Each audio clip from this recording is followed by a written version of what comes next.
Bem-vindos.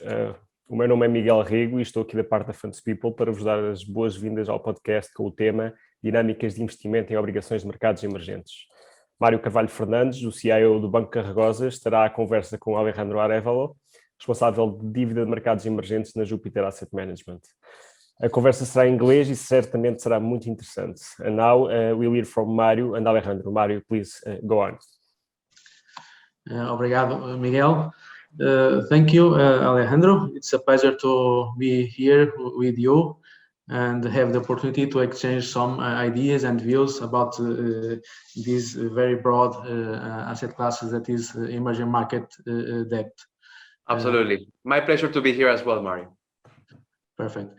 From my side, I am more a macro asset allocator, so I'm not an expert on emerging market debt as you are. So it's always very good for me to have some opportunities to have some exchange of ideas and get a deeper knowledge on these asset classes. And I would like to start asking you about this moment, why we should look to emerging markets at this present conjuncture.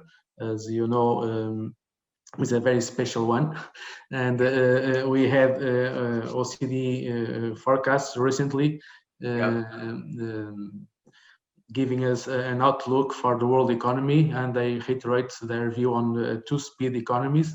Two-speed recovery in terms of global economy, putting emerging markets a little bit slower in terms of recovery due to the slower vaccination rate that these countries have been facing due to the COVID situation. In this context, why should we care about emerging markets debt in this moment? Absolutely. It's very interesting that you mentioned recovery, because absolutely at the moment what we're seeing is two different recoveries from developed markets and emerging markets. And the expectation, even not too long ago, a month ago, is that there will continue to be an outperformance from developed markets. But what has been very interesting when you start looking at the forecast for GDP across many emerging market economies, we're starting to see a pickup much higher than was anticipated. You know, we can say that when you look at the economy in South Africa, Brazil, even Mexico, you have now economies that are steaming ahead. So when we think about the global context, you know, for when people ask me why emerging markets, I think to me is not only the benefits of going back to what is growth. You know, we are in an environment where you have more global trade, where commodities, even though we have seen them backtrack over the last week, which we can discuss that in more detail, it's also still at very comfortable levels. So to me, the emerging market long-term story continues to be intact. I think the other thing that is interesting for external investors or fund selectors is that emerging markets tend to be a very good instrument for diversification. I think one of the biggest mistakes that we can make as an investor is to think that, or have a blanket approach, or to think that all emerging market economies are in the same cycle, and they're not. You know, some people just throw them in the same boat. You know, it's pretty obvious that in this global environment, you're going to have winners and losers. Of course, the winners could be very easy, you know, those commodity exporters, but those commodity importers will suffer, you know, the likes of India and Turkey, which you have to import some type of oil. And that, of course, will have an impact in their fiscal deficits. But I do think that as a dedicated emerging market investors, when I look at my asset class, I do have more than 70 countries in which I can invest. And we can break it down in many ways: sovereign, corporates, hard currency, local currency. There's many different ways which you can invest. And you can build a very, in my view, you know, very well diversified portfolios to reflect that macro view. And the last point is about yield. We still are in an environment that investors are struggling to find yield.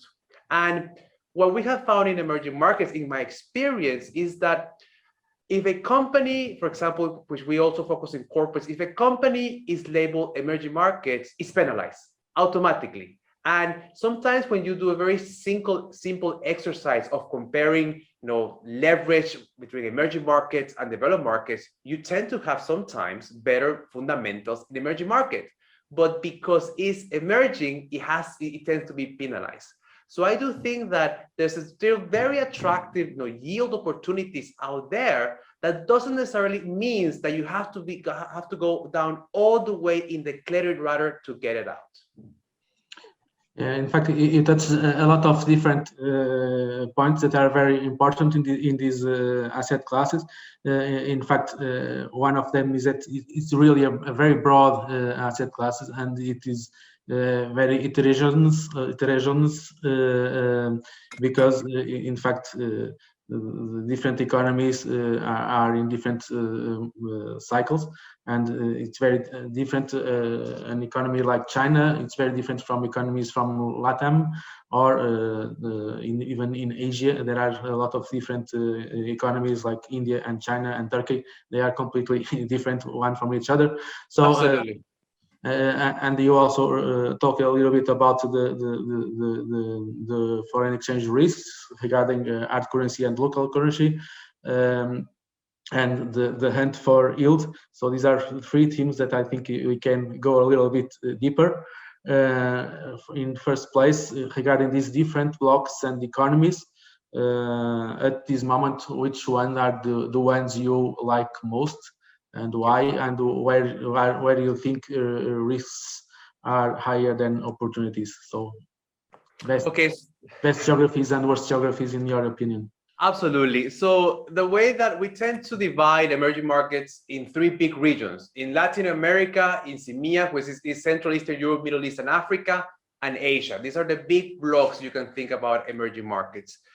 Where are we positioning the fund at the moment, or which stories do we like? Again, going back to more specific stories, where you can say that we very much like, some countries in Africa. Africa, you could say that they were unloved last year when you start at the peak of the coronavirus, because there were question marks about, of course, commodity prices, about sustainability of debt.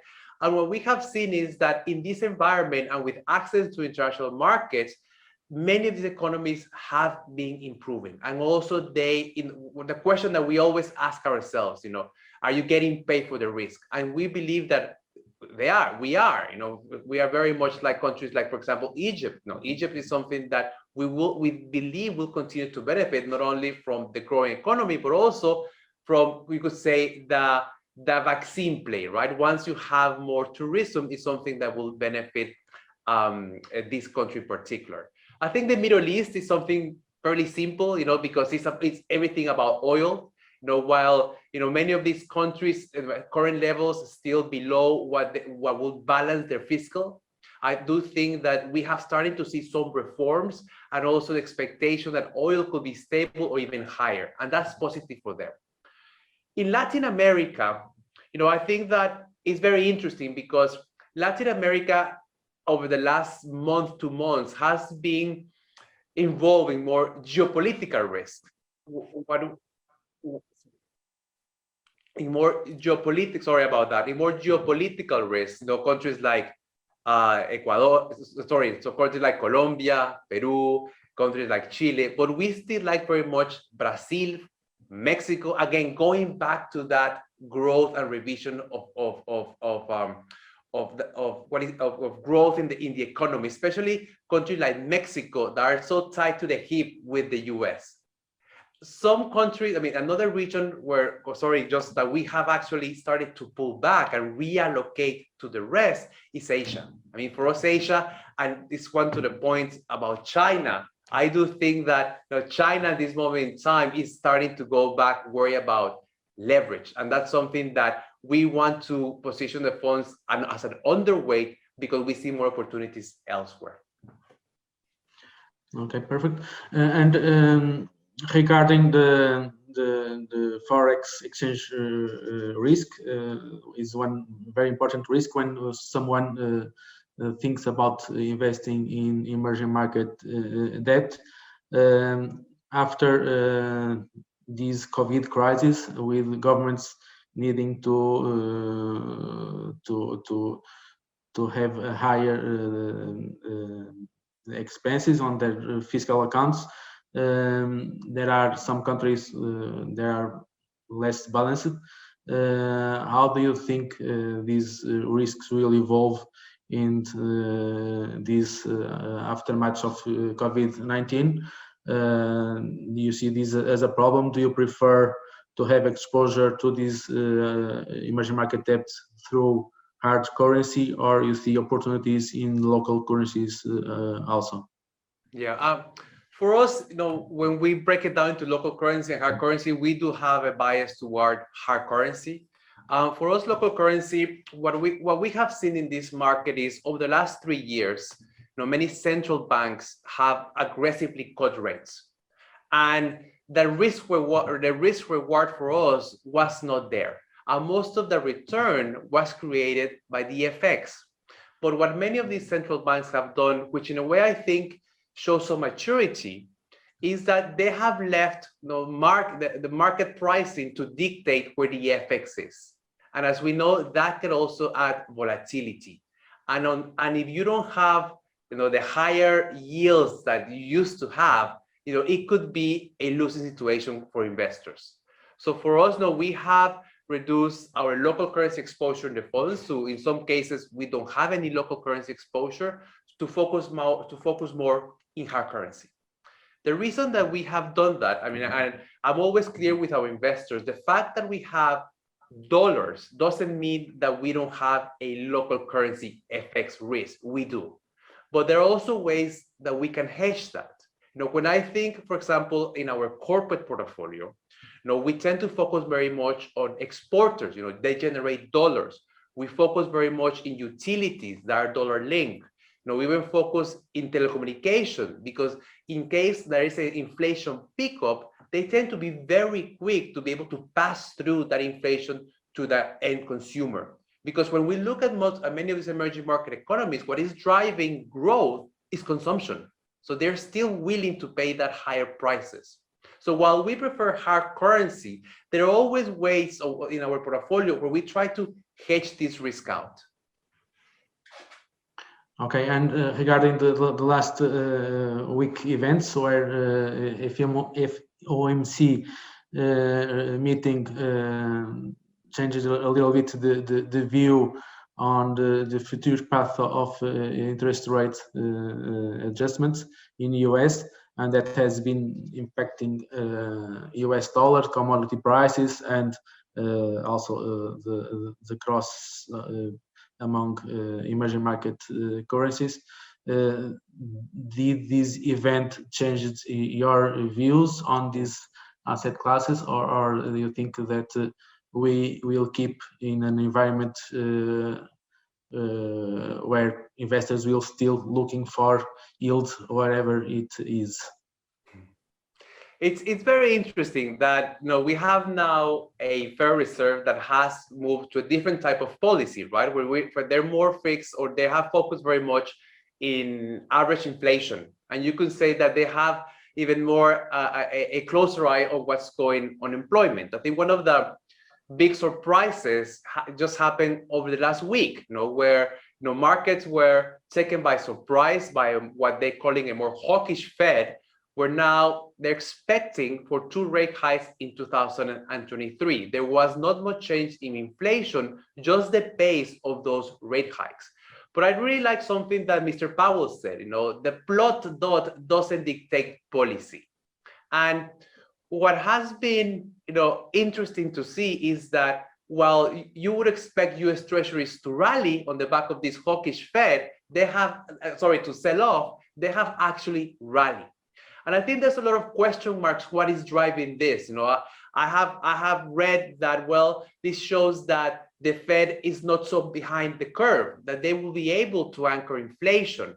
While other stories are saying, this shows a policy mistake and there's a flight to safety. For us at this moment in time, we haven't changed our core strategy. We're very much data dependent. I want to see how the next couple of months, how the data comes, how the next couple of months, to be able to see if we want to change anything, the structure of the portfolios. By structure, what do I mean? Well, we continue to prefer very much high yield. I think, again, going back to this global trade, to this positive environment, we do believe that having high yield is beneficial. And even if you think that rates will remain at these levels, that's good for emerging market, because these companies, these sovereigns, will continue to have access to cheap financing. So that's positive. And the other thing that we have remained the same, we haven't any change, is our duration. Now, we tend to have our duration still short against the funds that we have benchmarked, because again, we want to see how the data comes and how this new environment will play out. So while we will give up some of the price appreciation of the rally in investment grade long end, our high carry is helping us to compensate for that. So it's still for us a wait and see until we get more data from the US. In fact, it was very curious to see the reaction of the markets to this last FOMC rate, not decision, but the dot plots that changes the view on the market, and the reaction on treasury rates was very curious. I do think that markets were probably too much biased to the idea that the Fed would not be able to increase rates so soon, and this step forward give some space to correct some probably overreaction that was in the market, some overextended fluctuations in currencies and commodities that were probably to stretch to be in synchronization with the reality.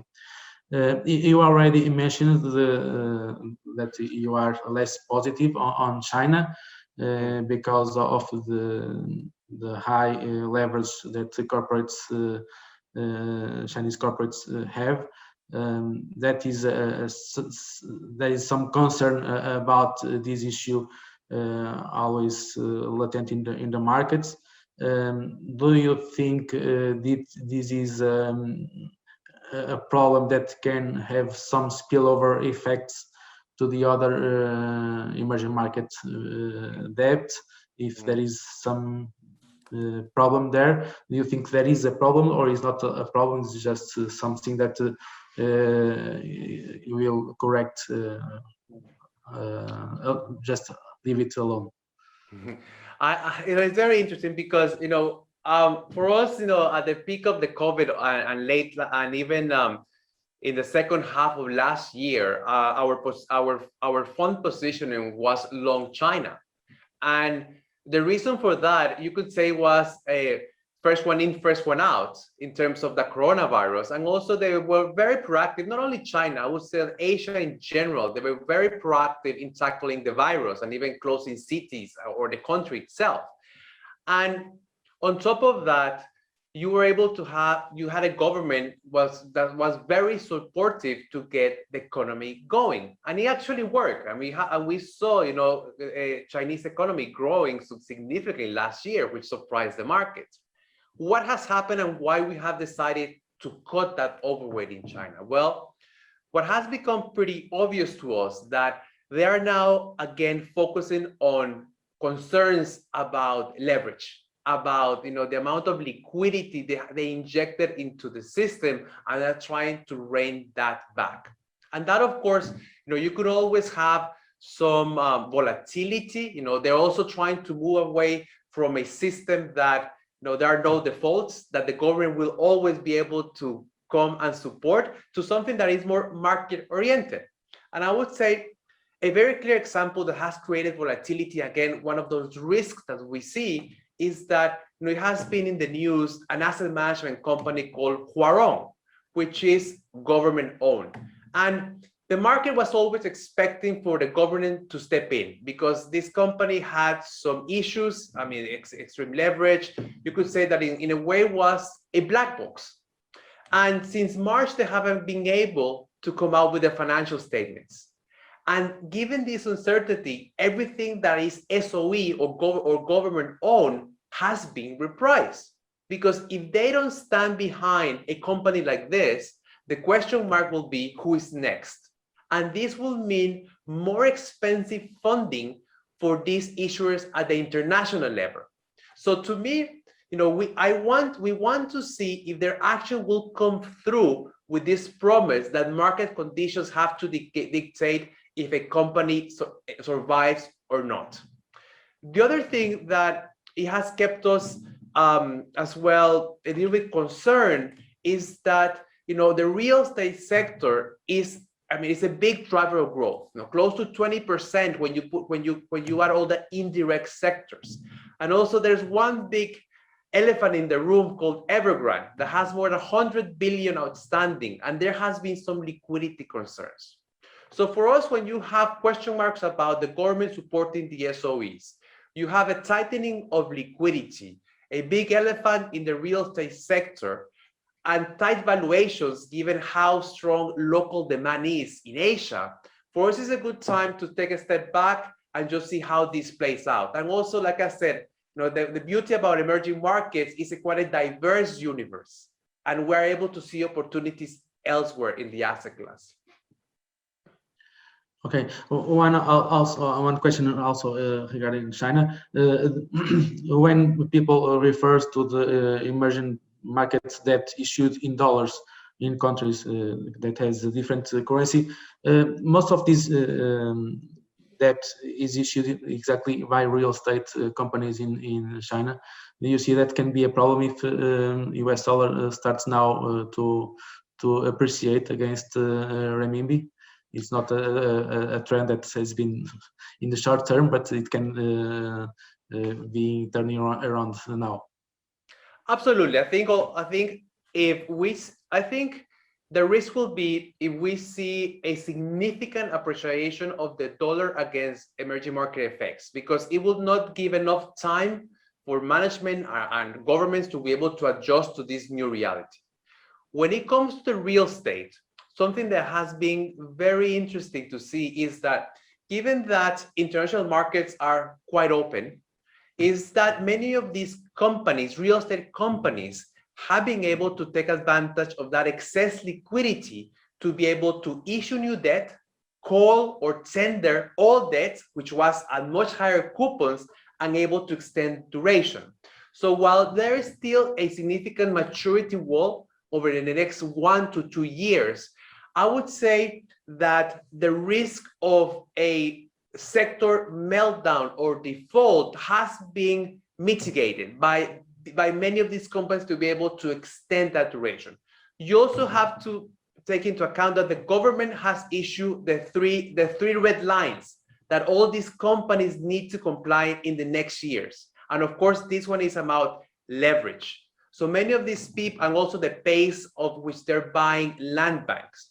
So many of these companies, they know they need to comply and also have reined back on that aggressive expansion, which I think is good. I'm not saying that there will be no defaults. I do think that there will be defaults, but in that international arena, you tend to have the biggest players. And while there will be some defaults, I don't think that you will see a significant spread widening, because most of them tend to be very much, people know exactly how these companies stand. So it's something that, of course, is a big issue. It's a big part of the high yield universe in Asia.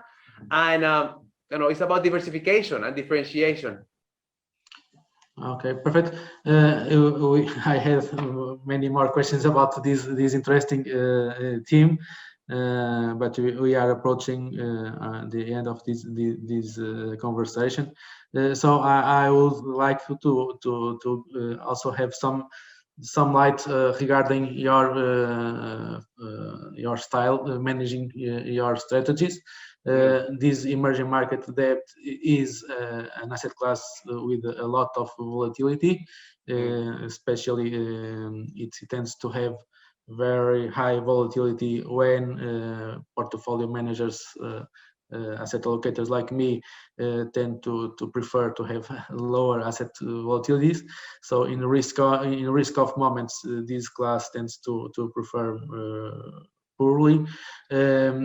How do you manage all this volatility and these strong drawdowns that the asset class has historically shown in the critical moments?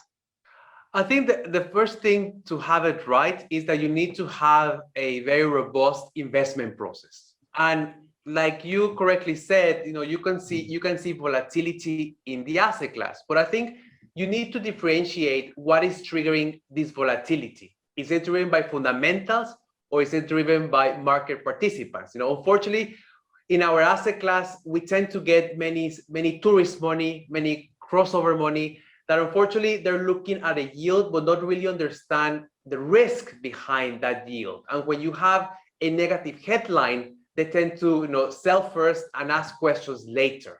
And I think that's why having a strong investment process makes a difference, because we're able to go and buy those names that have been under pressure because the fundamentals are strong. So I think that's very important to understand. The other one, we are big believers in diversification. When you have such a wide universe, how many countries, how many corporates, I cannot believe that there are at least 80 to 100 companies or sovereigns that make sense. So we are big believers on diversification because we know we won't be 100% right. And if we have the core wrong, we are diversified enough to be able to recover that drawdown. How do we think about drawdown? I think that for us is our main focus. It's risk-adjusted return. It's how we manage that, and it's through diversification, investment, a robust investment process. But also we tend to think sometimes outside the box. And when we have short-term volatility in our market, we tend to use sometimes CDS. We buy protection. Instead of going and sell a position where the bid ask may kill you, and it's something that we expect only to be short term, we also use some CDS, and that will limit the volatility in the fund. And we are also cash. We also believe in cash. People tend to say, well, cash don't give you any return, but it also doesn't make you losses. And having that cash cushion does help us manage the risk in the portfolio. Okay, sounds good. In fact, cash now is probably the unique asset class that can protect you from downside risks when we have some concerns regarding also duration risk on our portfolios. I think we are approaching quickly the end of this talk. I would like to thank you, Alexandro, for your lucid view on these very broad asset classes. As we said, it's a very wide asset classes and give us the opportunity to have the benefit of this free lunch that is diversification. In fact, there are always opportunities. We need to have a process that is able to find these opportunities wherever they are in the emerging markets. There is always a country that is in a different cycle than the others, and the recent volatility and the structural changes that are occurring in the world will make winners and losers all over the places, and in these asset classes it will not be different. I wish you a lot of success finding these opportunities, and it was very insightful to have your views, especially on the China debt, and your more positive views in some Latin American countries and Mexico. Thank you for all these insightfuls, and I hope we can talk sometime soon. Absolutely. Thank you very much, Mario. It was a pleasure chatting to you, and I hope we keep this conversation going. Thank you very much. Okay, and thank you to Funds People to join us here to have this opportunity.